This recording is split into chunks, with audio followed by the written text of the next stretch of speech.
Buenos días. Nuevamente me da mucho gusto de verle en este día.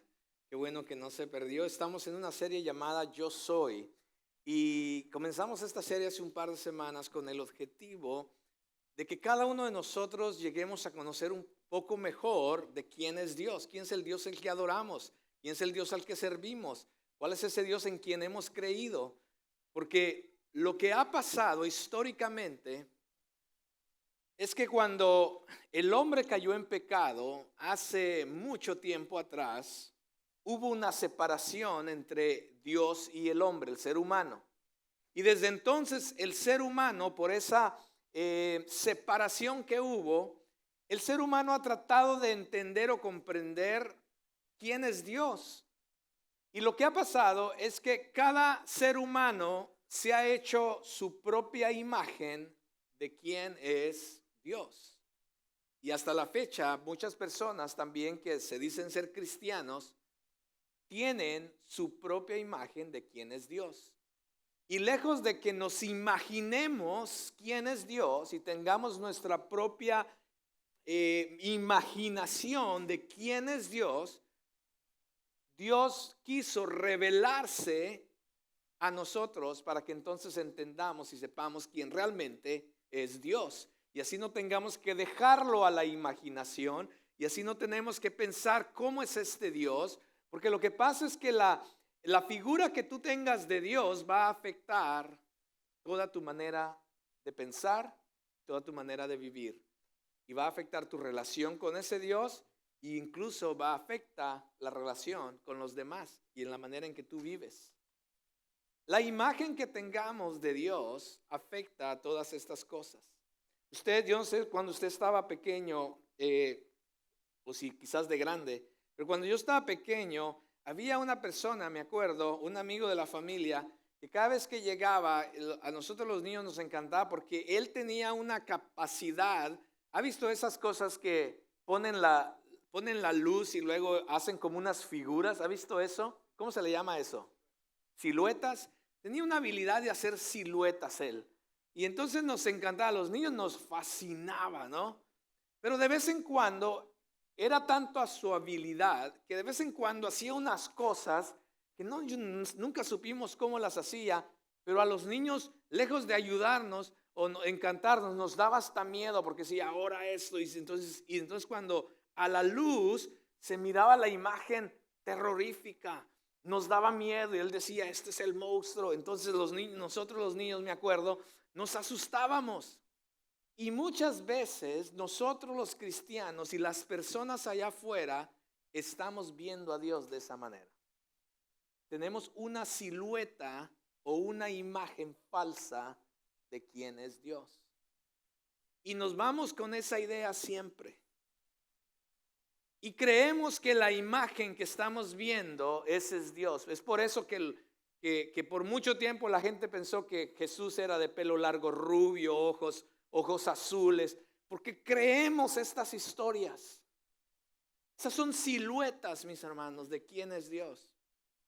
Eso no era Dios ni es Jesús. Para empezar, Jesús era del Medio Oriente y los del Medio Oriente no son ojos azules y rubios, mis amados. ¿Ok? Entonces, comenzamos a vivir nuestra vida basados en imágenes incorrectas de quién es Dios. Como hemos visto las semanas pasadas, lo más importante para el ser humano, dijimos, es lo que nos viene a la mente cuando pensamos acerca de Dios. Esto lo dijo el famoso teólogo A.W. Tozer. Lo más importante para el ser humano es lo que nos viene a la mente cuando pensamos acerca de Dios. Como vuelvo a repetir, Dios no lo dejó a la imaginación de nosotros, sino más bien le importó tanto que creció revelarse a nosotros a través de su palabra. Porque como veamos a Dios, mis hermanos, afecta todo lo demás. Así es que vaya conmigo a la palabra del Señor. Estamos en Éxodo y ahí nos vamos a quedar todo el tiempo. Éxodo 34, 6 y 7.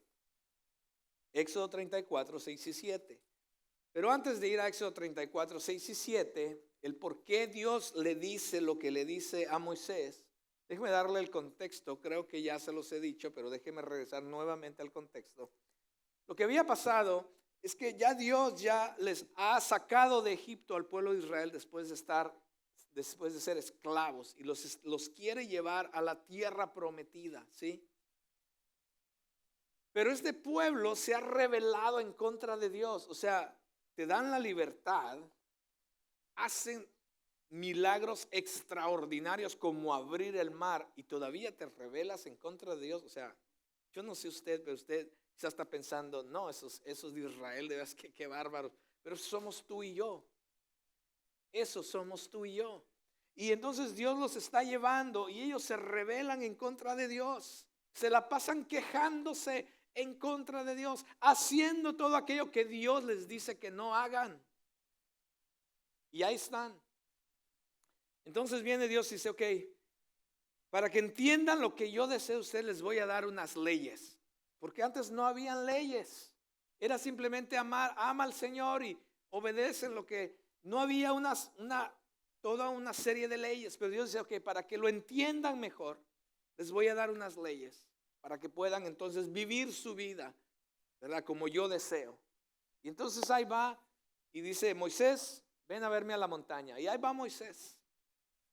Y mientras Moisés está recibiendo las leyes del Señor para el pueblo, lejos de que el pueblo se quedara ahí adorando y buscando al Señor en oración, entre paréntesis, tenemos oración a las 10:15 de la mañana todos los domingos en uno de estos cuartos. Agradezco a aquellos que están fieles orando, pero me encantaría ver a otros entrar a ese cuarto y tener un tiempo en la presencia del Señor en oración. Cerrado el paréntesis. Y entonces, lejos de que el pueblo estuviera en oración, buscándole a Dios, en adoración, mientras el líder está recibiendo la palabra del Señor, ¿qué hace el pueblo?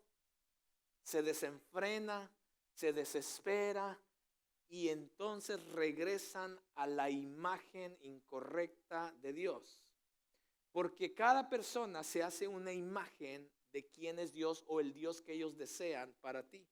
Entonces hay personas que ven a Dios de una manera, hay personas que ven a Dios de otra manera. Qué interesante. Y el pueblo viene y se hace todo un ídolo hecho de oro. Y entonces Dios se molesta con ellos.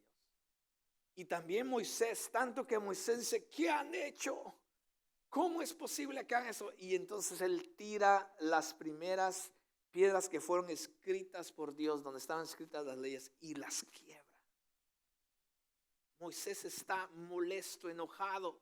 Y también Dios está molesto y enojado por esta situación. Y entonces dice Moisés, ¿qué he hecho? Y ahora la ley. Entonces Dios le dice, ven de regreso, vamos, te voy a dar otro set de leyes. Y entonces esto pasó, lo del ídolo había pasado en el capítulo 32 de Éxodo. Después de haber visto todas las maravillas de Dios, ¿ok? Este pueblo todavía seguía en lo mismo. Y en el 33, entonces él sube y le dice, no, él clama, Moisés clama por el pueblo y dice, Señor, ten compasión de este pueblo, por favor no lo destruyas, ¿qué van a decir de ti? Que nos sacaste y ahora lo destruiste en el desierto, mira, tu nombre va a ser vituperado, Señor, no hagas eso. Y está Moisés intercediendo. Ahora, cuidado con pensar que por lo que Moisés le dijo a Dios, dijo Dios, oh, tienes razón, Moisés, en verdad, gracias por habérmelo dicho, yo estaba pensando otra cosa, pero me salvaste la vida, Moisés, ahora sí voy a hacer lo que tú dices. Cuidado con pensar así, de esa manera, acerca de Dios, que no es así. Nosotros no le decimos a Dios qué hacer, ¿sí? Pero él intercede, Moisés intercede. Y entonces Dios le dice, y entonces Moisés le dice, muéstrame tu gloria. Señor, muéstrame tu gloria. En el versículo 18, creo, 19, ¿dónde está? Gracias, 18 dice, entonces Moisés dijo, te ruego que me muestres tu gloria. Muéstrame tu gloria, Señor, para que este pueblo, o sea, yo no sé usted, pero después de haber visto todo lo que Dios ha hecho, todavía preguntarle, muéstrame tu gloria. Pero bueno, ahí está Moisés. Y el Señor, verá la respuesta del Señor. Yo haré pasar toda mi bondad delante de ti. Te voy a dar a conocer mi gloria. Pero aquí está, para que conozcas mi gloria, o de la manera en que conoces mi gloria, es cuando comienzas a conocer quién soy yo. Y si te voy a revelar, proclamar el nombre del Señor delante de ti. Cuando empezamos a ver, porque el nombre de Dios tiene que ver con el carácter de Dios. Cuando conocemos el nombre de Dios, empezamos a conocer el carácter, quién es verdaderamente Dios. Y entonces vamos al capítulo 34, versículos 6 y 7. Y después que Moisés le dice, muéstrame tu gloria, entonces él le dice, ok, voy a pasar enfrente de ti y te voy a mostrar mi gloria. Pero la manera en que lo hace es que le proclama su nombre.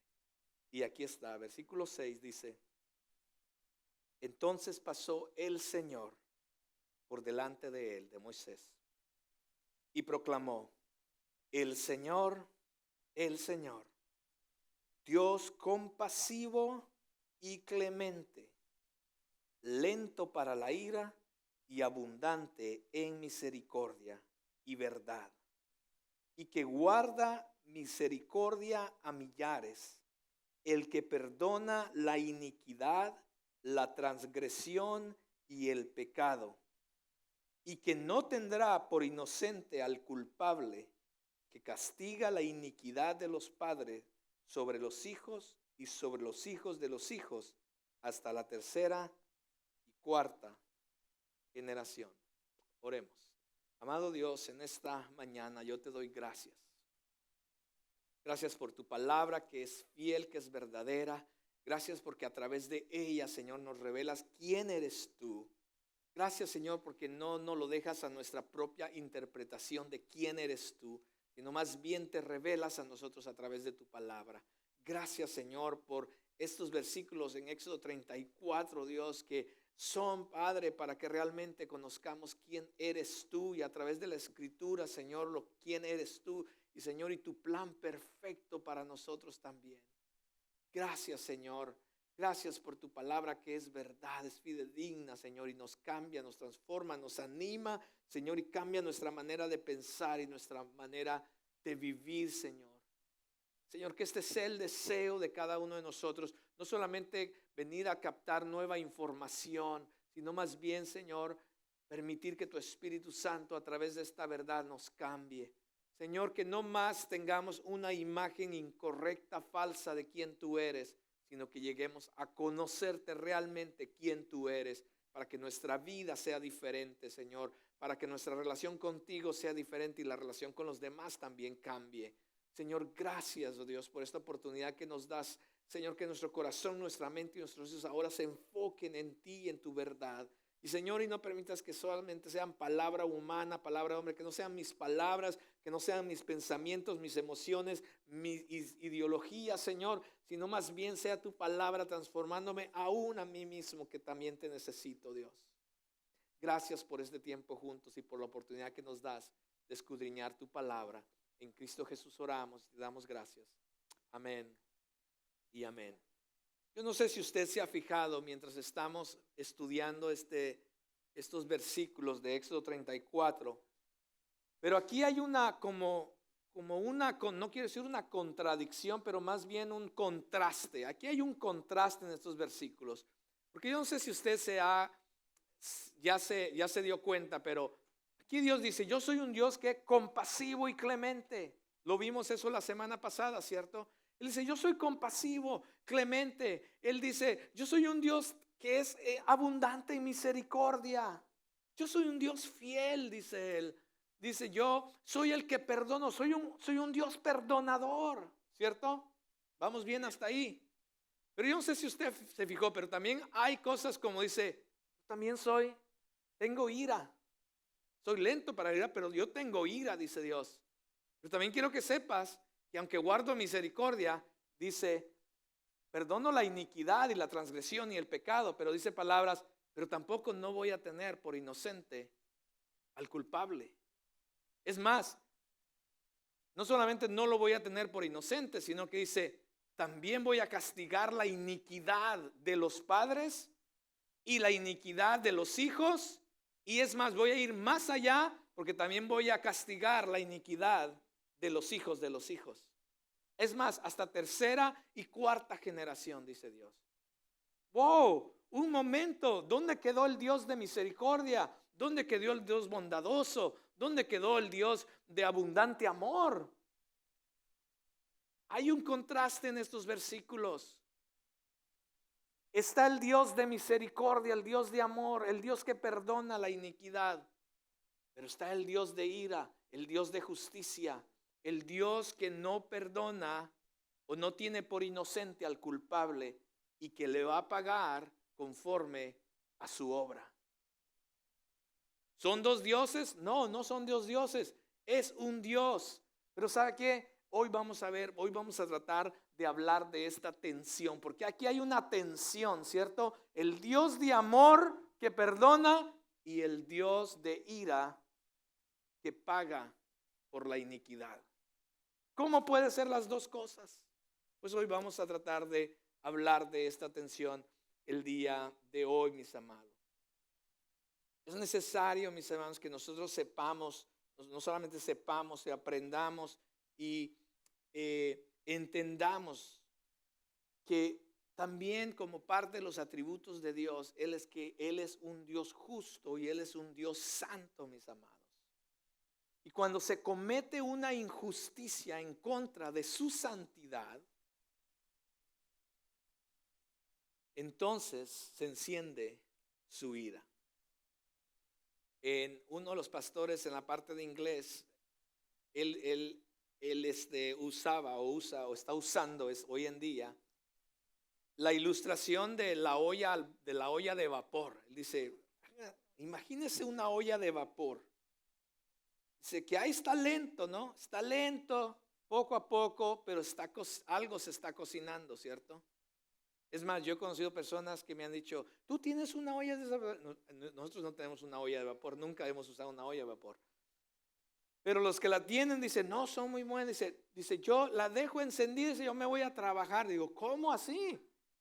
Dice, sí, cuando regreso, dice, ya está la comida hecha. Dice, dura como 3, 4 horas. Dije yo, wow, ¿cómo así? Y ahí la dejan y está la olla de vapor poquito a poquito, por horas. Y finalmente pita, ¿no? ¿Cierto? Hace un ruido. O yo no sé qué hace. Pero le indica de que ya ha terminado. Y cuando usted abre esa olla, eso ya está cocinado. Entonces, el pastor decía, la ira de Dios es posible que sea así, decía él. De que está ahí poco a poco cocinándose. Y yo decía, ¿será así que es la ira del Señor? ¿Será que nos está cocinando a fuego lento? Pero una cosa es segura, mis amados. Que cuando se hace una injusticia en contra de la santidad de Dios, esa persona viene a venir bajo el juicio santo de Dios. Es así. No hay otra manera como vamos a ver ahora. Ahora, la ira de Dios sí es diferente a la ira nuestra. Porque la ira que nosotros muchas veces el ser humano expresa o expone es una ira reactiva, ¿sí? A mí me hacen y hay cosas pero te enciendes, pero así rápido, ¿no? Dios no es así, por supuesto. Cuando la palabra del Señor nos enseña que Él es lento para la ira, es en verdad porque Él sí tiene paciencia para con nosotros. Hay una ira que se va a revelar, mis hermanos. Y el día viene en que la ira de Dios será, es más, la ira de Dios ya fue revelada y vendrá el día en que el juicio de Dios va a venir sobre todas las personas. Pero Él pacientemente aún está esperando. La razón por la que no hemos sido consumidos, la razón por la que usted y yo todavía estamos aquí y muchas personas todavía están aquí, es porque Él pacientemente, Él está esperando. Igual que hizo con Israel. Cuando usted ve a través de toda la escritura, usted dice, o sea, yo no sé usted, pero yo a veces he dicho, ¿cómo es posible que todavía estemos vivos? Con tanta maldad del ser humano en contra de la santidad de Dios. Sin embargo, Él está paciente esperando.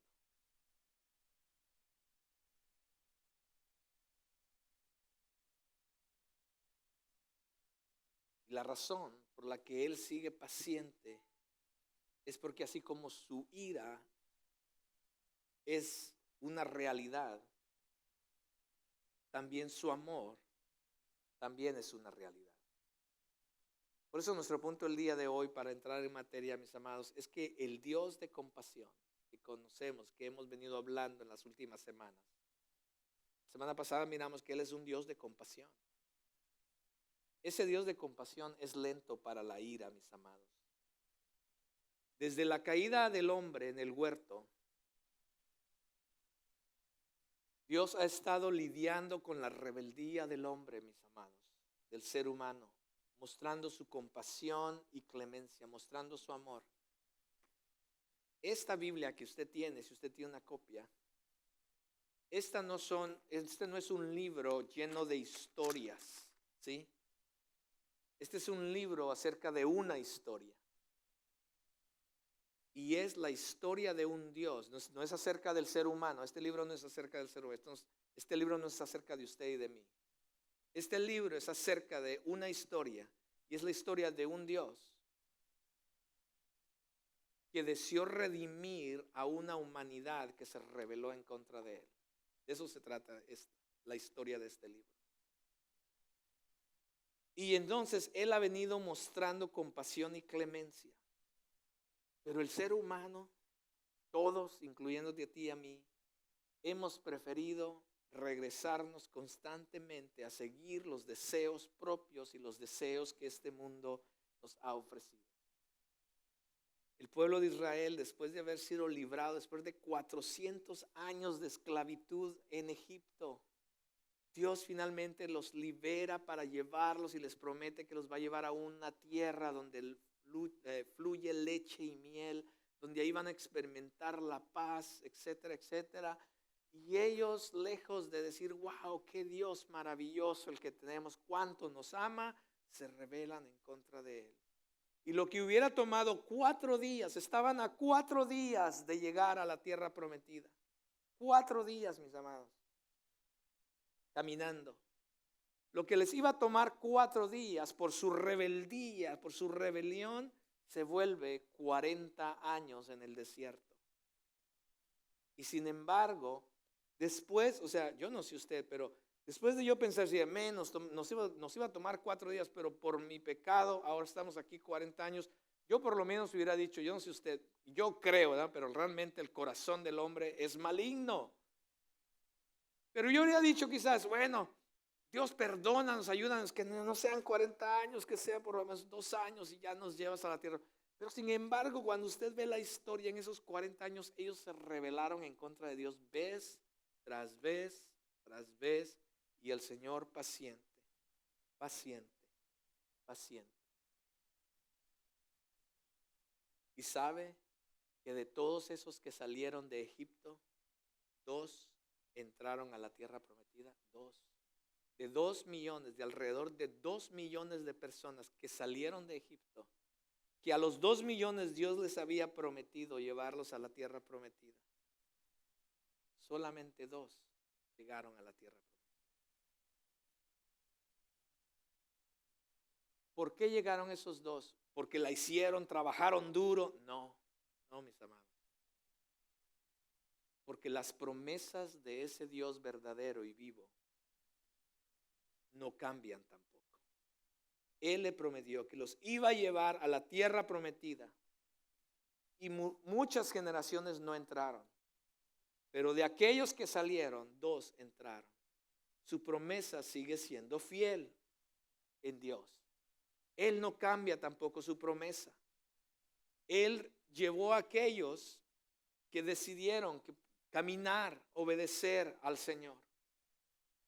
Y después de eso, estábamos hablando hace un momento que Dios está ahí esperando y Él está viendo todo lo que el pueblo está haciendo, mis amados. Y cuando Moisés sube lejos de buscar al Señor también, agradecido por lo que Dios está haciendo, se vuelven idólatras y regresan a hacer aquello que habían aprendido en Egipto. En vez de ser fieles a Dios, en vez de desear conocer mejor a Dios, se regresan a hacer aquello que habían aprendido en Egipto. Y por supuesto, Egipto representa hoy en día el mundo, las cosas de afuera. ¿Cuántas veces, lejos de conocer mejor a Dios, nos estamos siguiendo a vivir nuestra vida como el mundo nos dice? Hoy en día, a mí no me cabe cómo la sociedad hoy en día, porque vamos a hablar del amor, cómo la sociedad hoy en día está redefiniendo muchas de estas palabras, está redefiniendo lo que es el amor, está redefiniendo lo que es el matrimonio, está redefiniendo. Y hoy el amor, hoy en día en nuestra sociedad, el amor es igual a tolerancia. Jamás en la historia amor quiso decir tolerancia. Pero sin embargo se ha redefinido y entonces amor quiere decir tolerancia. Si yo en verdad te amo, entonces yo voy a tolerar lo que tú desees hacer, quieras hacer, quien quiera hacer, etcétera, etcétera. Y si yo no acepto eso de ti, entonces yo soy un ogro, alguien que intolerante, alguien que odia, alguien que está lleno de odio en su corazón, etcétera. Entonces tú dices, oye, ¿cómo?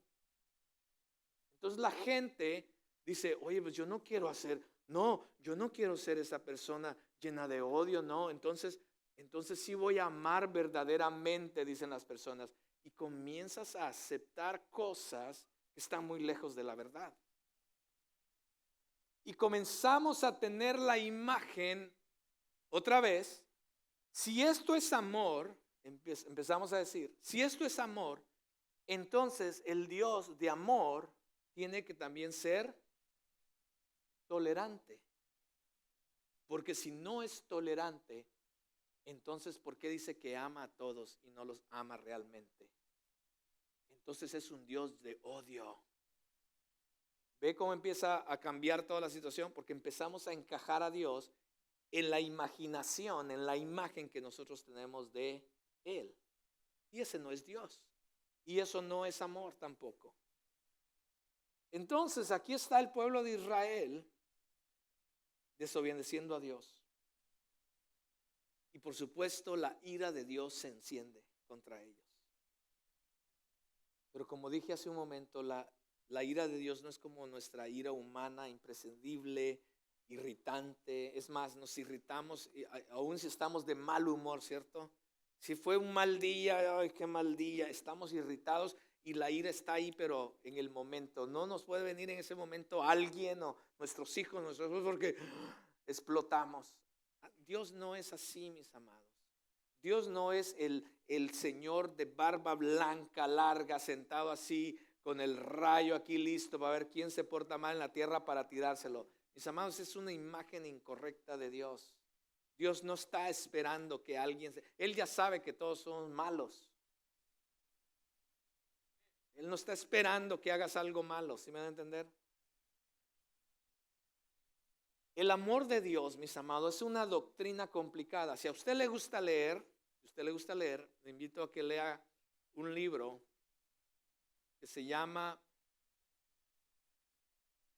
lo estoy traduciendo ahorita en mi mente, espéreme, está en inglés. La difícil doctrina del amor de Dios, por el teólogo D.A. Carson. Si a usted le gusta leer, son como 1000 páginas el libro. Pero es uno de los libros que me ha ayudado a entender la difícil doctrina del amor de Dios, lo que es realmente el amor de Dios.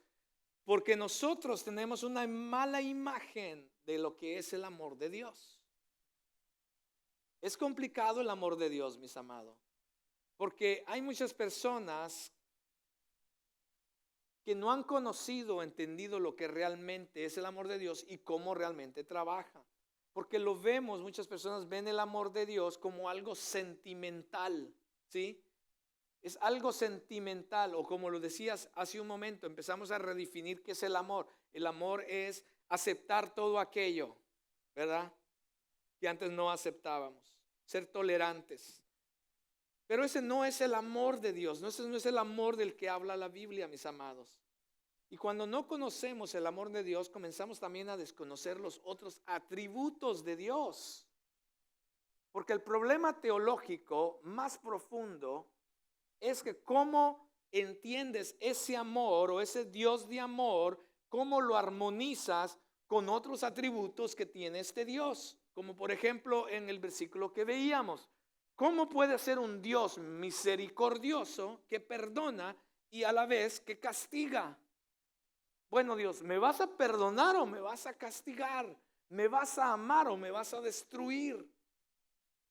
Pero para entender esa dinámica de quién es este Dios, necesitamos entender cómo trabaja el amor de Dios.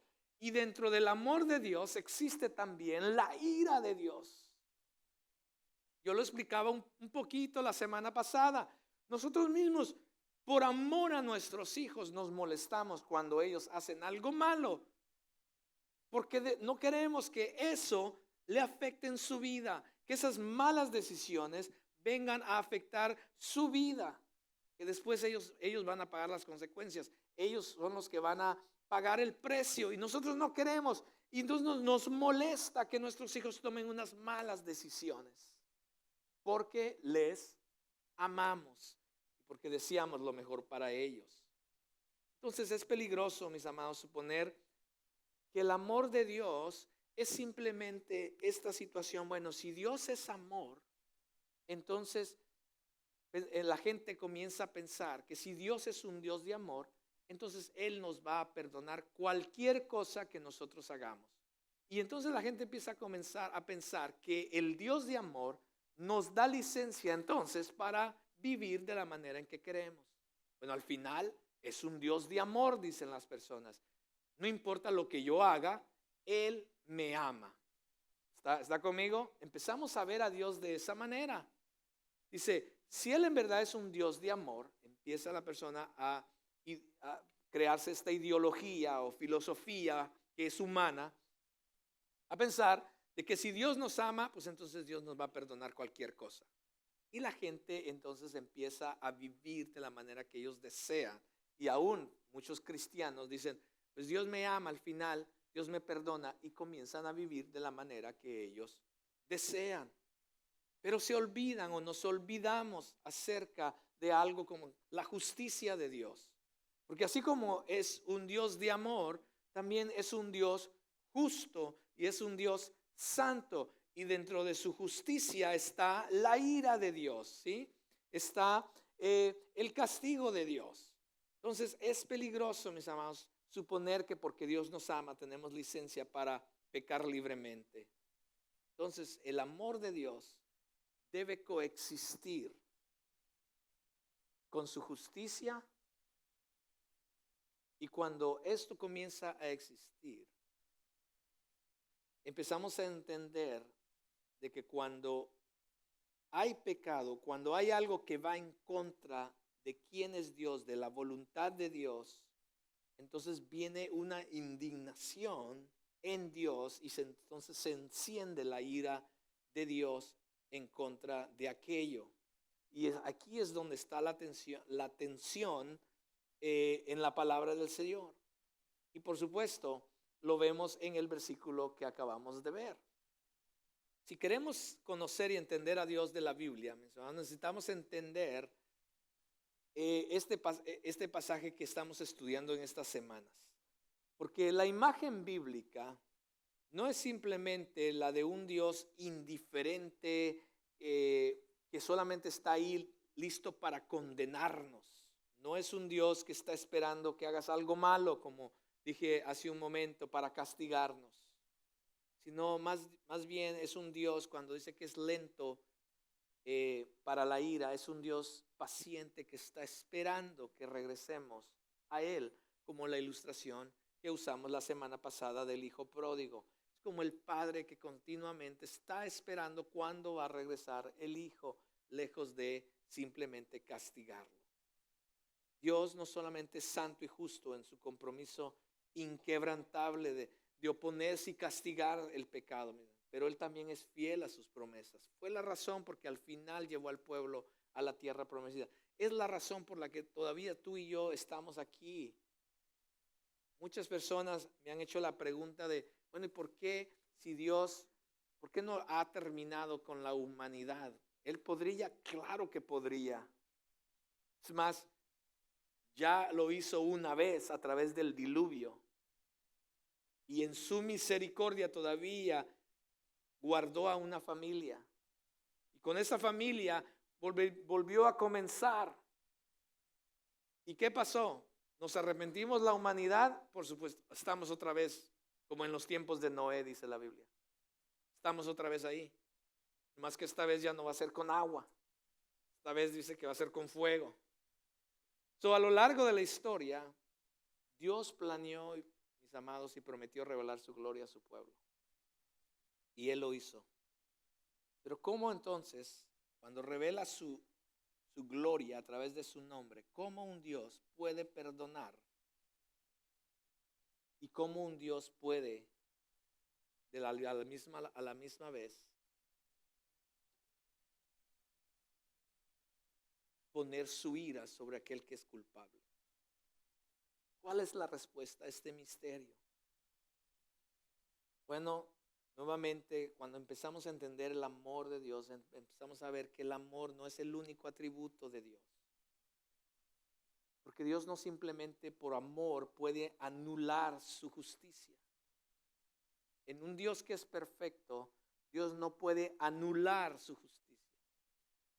No somos como nosotros los padres, muchos padres, como yo, que decía, si no te portas bien, vas a ver, te voy a hacer esto. Y el niño sigue con lo mismo. ¿Y qué pasa? El castigo que nunca llegó, ¿cierto? El castigo nunca llegó. Y entonces el niño crece sabiendo que papá nomás dice, pero realmente el castigo nunca llega. ¿Por qué? Porque nos sentimos, ay, está mal, pero ¿cómo le voy a hacer eso a mi hijo? Es que lo amo tanto. Dios no es así, cuidado. Dios no es así. Dentro de los atributos de Dios, el amor de Dios, mis amados, no es que simplemente Él hace a un lado justicia por amor a nosotros. No, Él no actúa así, mis amados. Sino, no es que deje impune al culpable. Dice, bueno, yo sé que se está portando mal y mira y ya es un asesino a serie, pero lo amo tanto. Dios no es así. ¿Ok? Bueno, tú eres un mentiroso, eres una mentirosa, un chismoso, pero te amo tanto. No, mis amados, Dios no es así. No nos confundamos. ¿Ok? Dios no puede hacer a un lado su justicia o su ira simplemente porque Él también es amor. Por supuesto, su bondad amorosa de Dios es grande, pero mis amados, Él no va a dejar impune al que es culpable. Déjenme hablar un poquito acerca de la justicia de Dios para que vayamos entendiendo cómo trabajan las dos. La justicia, por supuesto, es un término legal, ¿cierto? Escuchamos.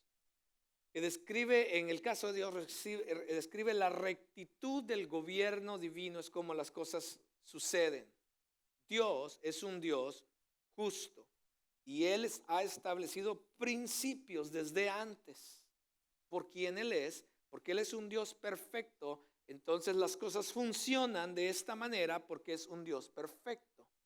Él no puede comenzar a cambiar lo que Él ya ha establecido, porque si Él lo empieza a cambiar, deja de ser un Dios perfecto.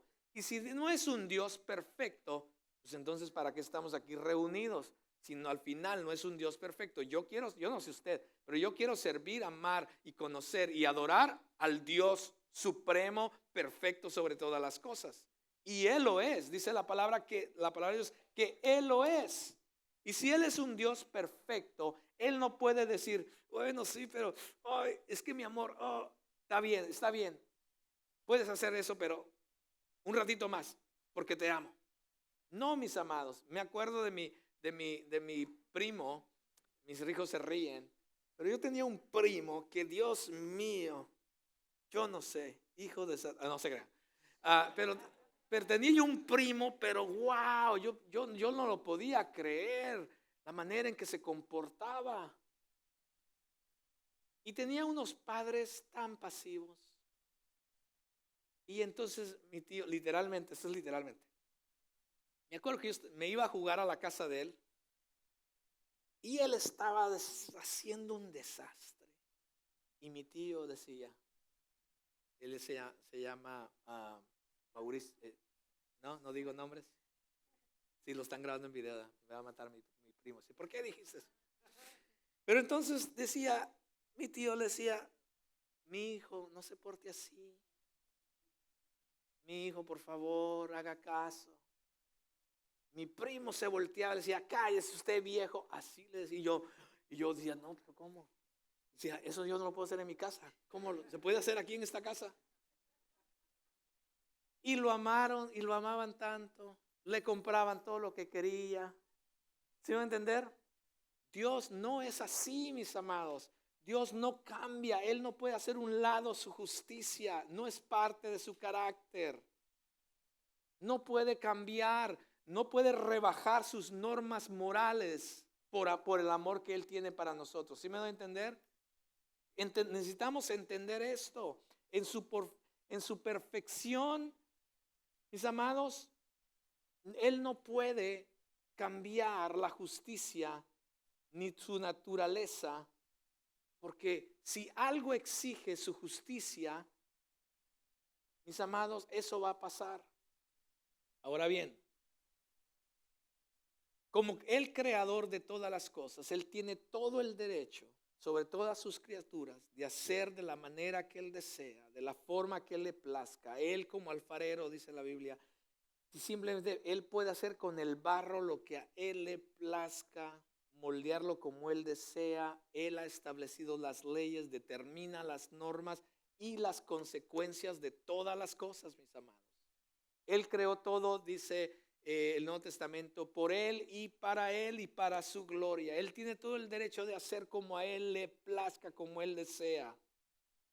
También Él tiene el poder para determinar los principios de los cuales, cómo su creación debe funcionar. Él tiene, mis amados, el derecho absoluto de hacer lo que Él determina hacer. Y debido a que Él es justo y su justicia es perfecta, entonces cuando Él gobierna con esa justicia perfecta, entonces todas las normas, todas las consecuencias, todas las virtudes, toda la verdad y todo lo que pasa bajo esa justicia se tiene que cumplir al pie de la letra. Él no lo puede cambiar, porque en el momento en que Él lo cambie, entonces deja de ser un Dios perfecto. Y su justicia ya no es perfecta. Y eso también va para los cristianos. Así es que no se crea que Dios dice, ok, ya tú eres mi hijo, los del mundo no son mis hijos. Como yo ya te amo a ti, tú puedes estar bien, yo te voy a perdonar a ti, pero no los voy a perdonar. Mi ira es para ellos, no es para ti. No, mis amados, no trabaja así. Dios es un Dios justo, perfecto en todos sus caminos. Así es que si una criatura, un ser humano, comete pecado bajo el gobierno perfecto, la justicia perfecta de Dios, o se rebela en contra de esta justicia divina, mis amados, esa persona, quien sea que sea, cae bajo el juicio perfecto de Dios. ¿Está conmigo? Así es que cualquiera que no sea conforme a la voluntad de Dios, aquellas cosas que no son conforme a la voluntad de Dios, entonces incurre a la justicia perfecta de Dios. Dios no va a dejar impune al culpable, mis amados.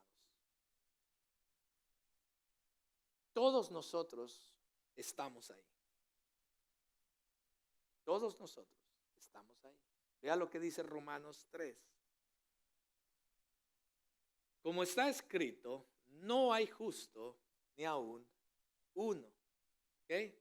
Nadie de los que está aquí, ni yo. Dice, no hay quien entienda, no hay quien busque a Dios. Todos se han desviado, a unas se hicieron inútiles. No hay quien haga lo bueno, no hay ni siquiera uno. Por cuanto todos pecaron y no alcanzan la gloria de Dios. Todos estábamos ahí. Entonces la pregunta es, ¿y entonces ahora qué? ¿Ahora qué? Si la justicia de Dios,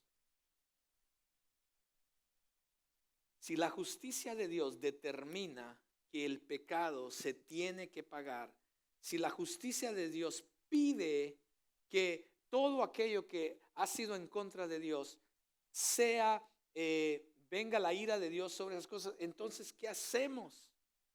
Porque no hay manera en que nosotros podamos pagar, porque Romanos también nos dice que la paga del pecado es la muerte. Teníamos que pagar por nuestro pecado. La justicia perfecta de Dios decía que si has pecado, entonces la justicia perfecta dice que entonces tú debes de pagar con tu muerte, con la muerte. No solamente una muerte física, una muerte espiritual, una separación total de un Dios santo. La justicia de Dios pide eso. La justicia de Dios determina eso, que todos debíamos de pagar el precio por nuestra injusticia. ¿Y entonces qué hacemos? Pues el Dios de compasión no solamente es lento para la ira, pero el Dios de compasión también es abundante en amor. Y es ahí donde se crea la tensión, mis amados. Porque la otra parte que completa el cuadro es que hace que Dios, o lo que hace que Dios sea lento para la ira, mis amados, no es que va a eliminar, simplemente eliminar. Dios no puede eliminar y perdonar. Escuche bien esto. Deme un minuto porque esto es teología. Y a veces la teología así como que, ¿qué dijo? Esto es teología, mis amados.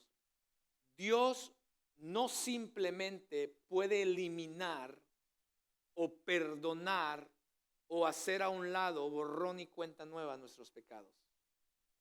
No, todavía hay que pagar por ellos.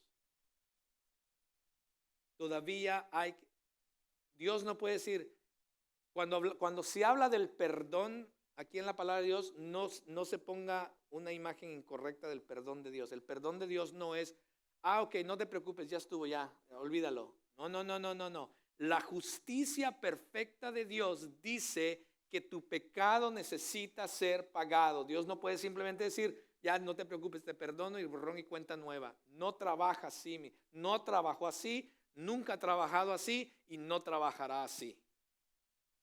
La justicia perfecta de Dios todavía pide que alguien tiene que pagar por tu pecado. Esa es la justicia perfecta de Dios. Entonces, dice que Él es lento para la ira, pero es grande en misericordia, es grande en amor, es abundante en amor. Entonces no puede eliminar solamente así el pecado. Entonces aquí es cuando se vuelve la atención. Y entonces, ¿qué hacemos? Pues aquí es donde se empieza a mostrar su gloria, mis amados, acerca de su carácter, acerca de quién Él es, mis amados. Dios es un Dios con un amor inagotable. Es más, la palabra en Éxodo, para cuando dice que es grande en misericordia, una mejor traducción sería el amor, un amor inagotable. Un amor yo escribí algo aquí en mi propia traducción, ¿sí? Un amor que nunca se detiene. Un amor que no se detiene.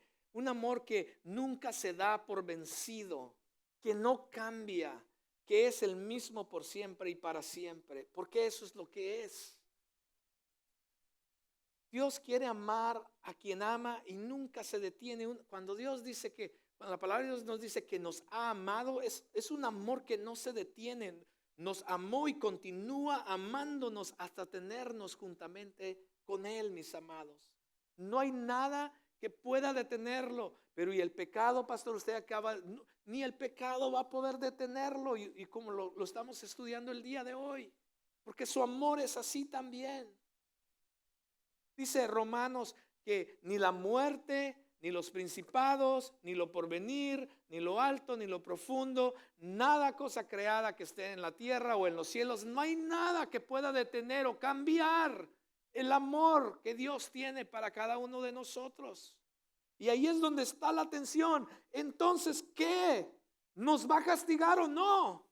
Porque nos ama de tal manera por una parte que no se puede detener, que constantemente nos está buscando, que se desespera por nosotros porque nos ama. Pero por otra, el pastor Carlos acaba de decir que su justicia es perfecta y entonces hay que pagar el precio de nuestro pecado. Entonces, ¿qué?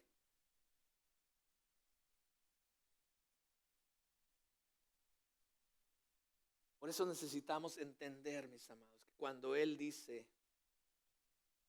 en Éxodo 34, por eso yo soy el que soy. Cuando Él dice yo soy en Éxodo, mis amados, es para recordarnos a nosotros, esto no tiene que ver nada contigo, porque no hay nada que tú puedas hacer. No hay nada que tú puedas hacer para ganar mi amor por ti, y no hay nada que tú puedas hacer para librarte de mi justicia. Yo soy, yo soy. Yo soy quiere decir, se trata de mí y no se trata de ti. Por eso es que cuando Moisés le dice, muéstrame tu gloria, él empieza a decirle quién es él en carácter. La razón por la que Dios aún no nos ha consumido, la razón por la que permitió que el pueblo de Israel llegara a la tierra prometida, la razón por la que muchos de nosotros todavía estamos aquí, es por el amor, porque sus promesas son fieles. La próxima semana vamos a hablar de la fidelidad de Dios, porque el versículo habla de eso, de la fidelidad de Dios, por su fidelidad, por su amor, por su fidelidad a quien Él es. Él no puede cambiar quién Él es. Él no puede cambiar lo que Él ya ha dicho. Y por quién Él es, Él permanece fiel a sus promesas. Por eso el pueblo de Israel llegó a la tierra prometida. No se lo merecían. ¿Cómo? Humanamente, un juez de aquí de la tierra, todos hubiéramos dicho, nadie me entra a la tierra prometida. Es más, llévenlos de regreso a Egipto. Pero por las promesas de Dios, por el amor de Dios, Él cumple su promesa, porque Él es fiel a lo que Él dice. Entonces, este es quien es Dios, mis amados. Es un Dios compasivo, clemente, lento para la ira, grande en misericordia. Y porque sabemos quién es, podemos saber cómo actuará Él. Esto es lo que pasó. La semana pasada vimos un ejemplo que fue el ejemplo de Jonás. Jonás conocía a Dios, sabía exactamente lo que iba a pasar. Por eso Jonás dice, yo no quiero ir ahí porque yo ya sé lo que va a pasar. Yo conozco a este Dios. Es que Dios sabe lo malo que son este pueblo. ¿Se acuerdan que hablamos de los de Nínive un poco? Jonás dijo, yo ya sé, son nuestros enemigos, pero yo conozco a Dios. Yo sé que lo que ellos se merecen es la ira de Dios, pero también conozco que Dios es un Dios lento para la ira y grande en misericordia. Y yo sé que si esta gente se arrepiente, Dios los va a salvar. Y fue precisamente lo que pasó. Por eso Jonás no quería ir, porque conocía quién era Dios, conocía el carácter de Dios. Y el perdón que Dios nos da, mis amados, es la acción de ese amor que nace del corazón de Dios. ¿Cómo puede un Dios ser un Dios que castiga el pecado hasta la tercera y cuarta generación, dice la Biblia, pero que abunda en misericordia? ¿Cómo es que el salmista en el Salmo 130 dice, Señor, ¿quién podrá sostenerse en pie? ¿Quién podrá sostenerse en pie? Porque tú eres un Dios de justicia, de ira. Pero por otro lado, si abunda en amor, algunas personas dicen, bueno, pero si Dios es un Dios de amor, ¿por qué castiga a las personas? ¿Por qué Dios va a castigar a las personas si es un Dios de amor? Y aquí es donde continúa la tensión. Y luchamos con esta tensión. Porque empezamos a conocer que es un Dios bueno, que es un Dios fiel, que es un Dios bondadoso, que es un Dios lleno de misericordia. Pero necesitamos entender también que es un Dios justo, que es un Dios santo, que su justicia es perfecta. Entonces, ¿qué? Es más, dentro de nosotros también conocemos esto profundamente. Cuando miramos la injusticia por fuera, creemos que se pague la injusticia, ¿cierto? Pero ¿qué tal cuando nosotros somos los injustos? ¿Qué hacemos? Le decimos, Señor, perdóname, Señor, ayúdame, Señor, que no, ¿cierto? Es más, tan simple como cuando vamos a 10, 15 millas más rápido y nos para el policía, inmediatamente dices, ay, Señor, que no me vaya a dar un ticket. ¿Por qué? ¿Por qué somos así? Porque nos gusta que haya misericordia para nosotros, ¿cierto?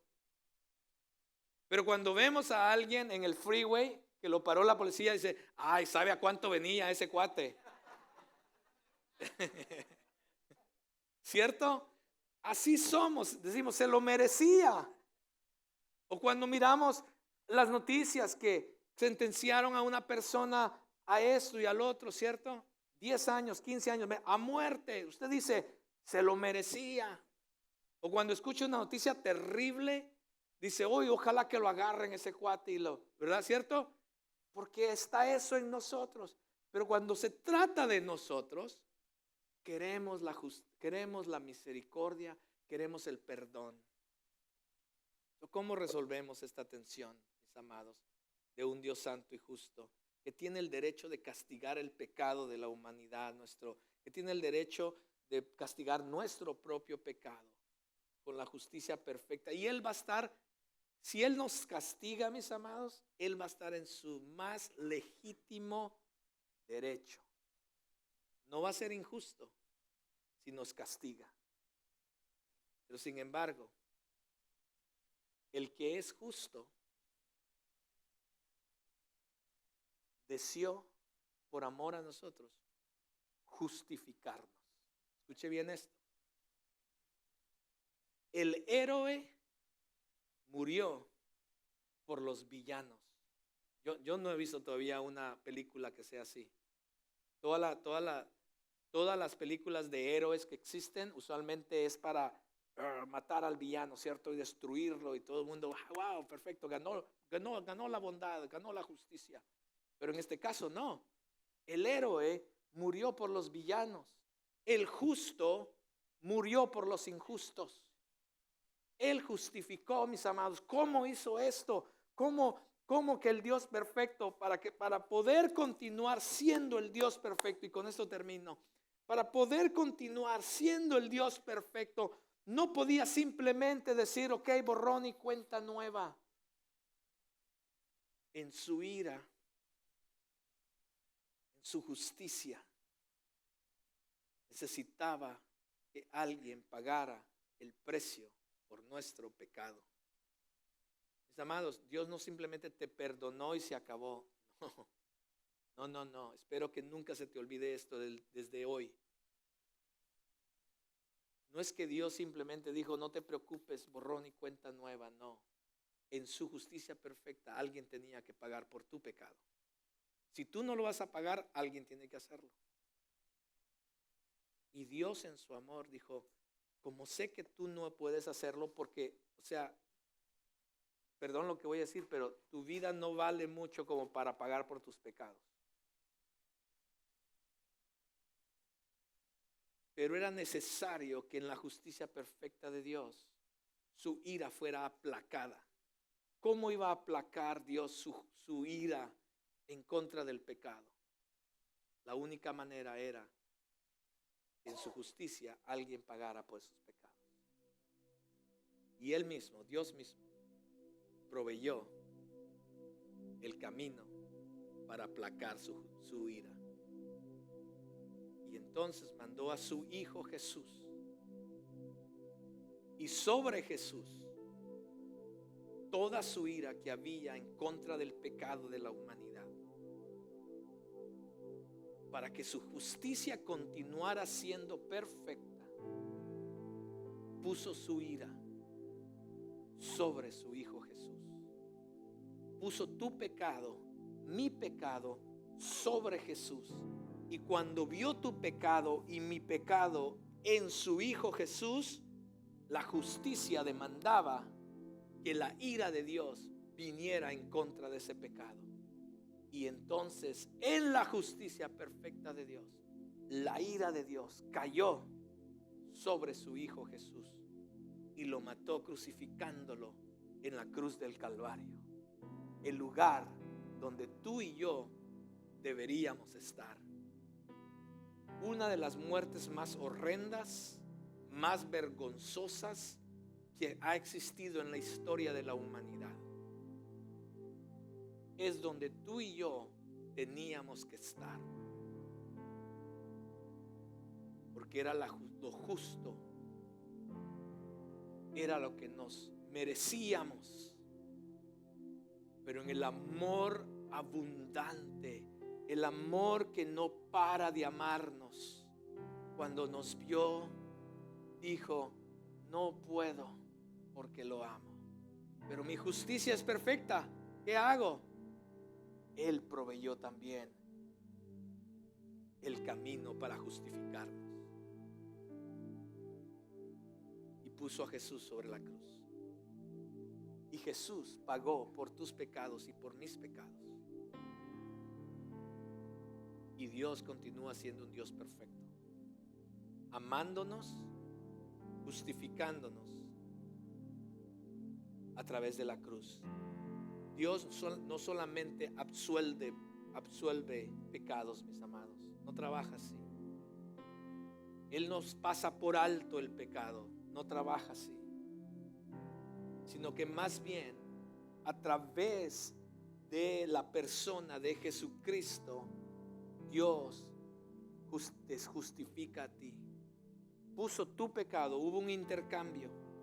Jesús, siendo Dios mismo, justo, perfecto, puso tu pecado sobre Jesús y tomó la justicia de Jesús y la puso sobre de ti y sobre mí. Por eso ahora cuando Dios nos ve, por eso la Biblia dice que somos santos. Tú y yo sabemos, mis amados, sabemos que no somos santos. En nuestras propias fuerzas, en nuestra propia manera de vivir, no somos santos. Dios intercambió y puso la justicia de su Hijo Santo, perfecto, la puso en ti. Entonces cuando ahora Dios nos ve, cuando Dios te ve, ya no ve tu pecado que puso en Jesús, ahora ve la justicia de Jesús en ti. Y por eso te dice: tú eres mi hijo, tú eres santo. Es así como trabaja, mis amados. Esa es la gloria de Dios.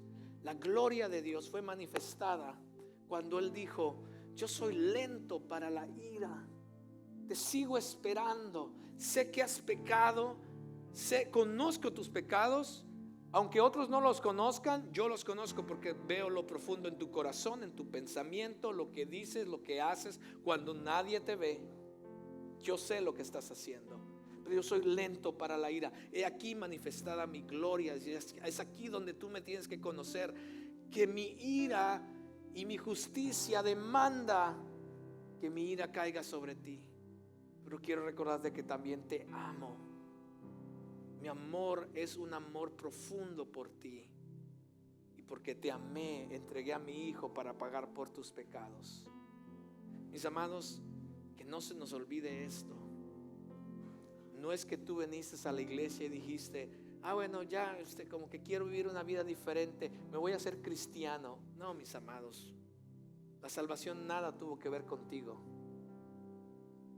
Eres salvo por gracia, por misericordia. Dios te extendió su amor para que le conozcas quién realmente Él es, porque lo único que nos merecíamos era la ira de Dios. Termino con esto.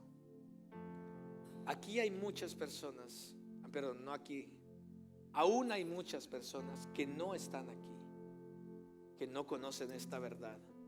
Aún siguen pensando dos cosas, piensan: O piensan que hay un Dios malo que nomás está ahí es un Dios enojón, es un Dios de odio, que no los ama y no quieren tener una relación con Él. Y hay otro grupo afuera que piensan que Dios es un Dios de amor. ¿Y cómo? Si es un Dios de amor, ¿por qué nos va a castigar? Dios no castiga a nadie, Dios nos ama tanto. Y los dos están en un error, porque Dios no es ni uno ni otro, Dios es los dos, ¿cierto? Pero ahora que conoces esta verdad tú, en tu vida, en tu propia vida, quizás es tiempo de que alguien que tú conoces, necesitas tener esta conversación con alguien, mostrarle quién realmente es Dios, que Dios sí demanda en su justicia que el pecado sea pagado, pero que en su amor Él también proveyó un camino para pagar por ese pecado. Hay muchas personas que necesitan escuchar acerca de la gloria de Dios, de quién es este Dios, mis amados. Ojalá que podamos en esta semana, Dios nos dé oportunidades de tener conversaciones con personas que tienen una imagen incorrecta de Dios. Ponte de pie. Y es nuestra oración, que sea nuestra oración, que constantemente podamos conocer a Dios, quién Él es realmente. Señor, perdónanos porque muchas veces hemos tenido una imagen incorrecta tuya. Señor, perdónanos porque muchas veces hemos seguido a una imagen incorrecta de parte de ti. Pero gracias por mostrar tu gloria, tu carácter, tu nombre, Señor. Gracias, Señor, oh Dios, porque hoy nos has revelado, Señor, que sí, en verdad eres un Dios justo, que tu justicia es perfecta, pero gracias porque también eres un Dios lleno de amor. Un Señor, un Dios que no descansa, que no se detiene para amarnos. Tanto que diste a tu Hijo para que Él pagara por nuestros pecados. Señor, te pido, Dios, que al conocer esta revelación en nuestras vidas, tomemos, Señor, de una vez por todas, Señor, el compromiso de vivir vidas santas para ti, vidas diferentes para ti, Señor. Vidas, Señor, que en verdad te reflejen tu gloria, oh Dios. Y Señor, y si hemos pecado contra ti, te pedimos perdón. Y te damos gracias porque Juan nos enseña que tú eres un Dios justo, que si te confesamos nuestros pecados, tú eres bueno, tú eres fiel y justo para perdonarnos y para limpiarnos de nuestra maldad. Señor, gracias. Gracias porque a través de Jesucristo tú haces eso por nosotros. Limpia nuestros corazones, limpia nuestra maldad, Señor. Y que entendamos que tú eres un Dios justo y que vivamos vidas que te den gloria y honra a ti. Que entendamos cuál es tu santidad, Señor, y que podamos vivir vidas de esa manera. Llévanos con bien al salir de aquí, Señor, y que esta semana no solamente continuemos reflexionando en nuestras propias vidas, pero Señor, que abras oportunidades de hablar esta verdad a otros y que otros te conozcan como el Dios verdadero, Señor. Glorifícate en nuestras vidas y que tu voluntad se haga hecha en cada uno de nosotros. Gracias, Señor. Gracias por el amor que nos has mostrado y por continuar siendo un Dios perfecto en toda tu bondad y en toda tu justicia. En Cristo Jesús oramos y te damos gracias. Amén y amén. Que el Señor les bendiga. Nos vemos la próxima semana.